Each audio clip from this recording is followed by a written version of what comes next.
Hi అండి అందరికీ. నేను చెప్పే మాట ఏంటంటే మరి ఇన్స్టాగ్రామ్లో యూట్యూబ్లో మరి పాత పైసల గురించి వస్తుంది కదా.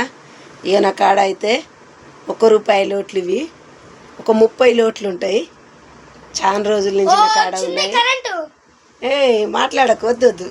ఇంకో నా మన్మని చేతులు అయితే ఇగో ₹5 నోట్లు ఒక 20-30 ఉంటాయి.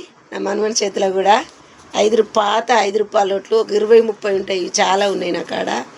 మరి ఎవరైనా తీసుకునే వాళ్ళు తెలిసిన వాళ్ళు ఉంటే మరి పైసల గురించి రావచ్చు.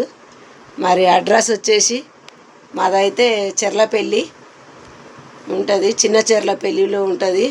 ఇది ఎవరైనా చూసి పైసలు అయితే తీసుకోవడానికి రావచ్చు. మరి పైసల గురించి అయితే మాకైతే తెలుస్తలేదు. ఇన్స్టాగ్రామ్లో యూట్యూబ్లో చాలా దిక్కులో చూస్తున్నాం. ఇవైతే ఒక 50 నోట్ల దాకా ఉంటాయి. ₹2 నోట్లు ఇవి 50 నోట్ల దాకా ఉంటాయి. మరి చిల్లర పైసలు కూడా నా కాడ చాలా ఉన్నాయండి. పాత పైసలు ఎప్పుడెప్పుడో నేను బుటకతో నుంచి పైసలు కూడా ఉన్నాయి. చాలా పైసలు ఉన్నాయి. పైసల గురించి అయితే నాకు బాగా తెలియదు. మరి మీకు ఎవరైనా తెలిసిన వాళ్ళు ఉంటే వచ్చి మరి పైసలు ఎంత పోతాయి ఏంది అందరికి షేర్ చేయండి. ఈ వీడియో అయితే అందరికీ తెలియజేయండి. మరి ₹1 నోట్లు ఉన్నాయి, ₹5 నోట్లు ఉన్నాయి, ₹2 నోట్లు ఉన్నాయి. చిల్లర పైసలు కూడా చిక్క పైసలు కూడా నా కాడ చాలా పైసలు ఉన్నాయి. మరి వాటి గురించి అయితే తెలిసేటట్టు వీడియో అయితే అందరికీ షేర్ చేయండి. సబ్స్క్రైబ్ చేసుకోండి, లైకులు చేయండి.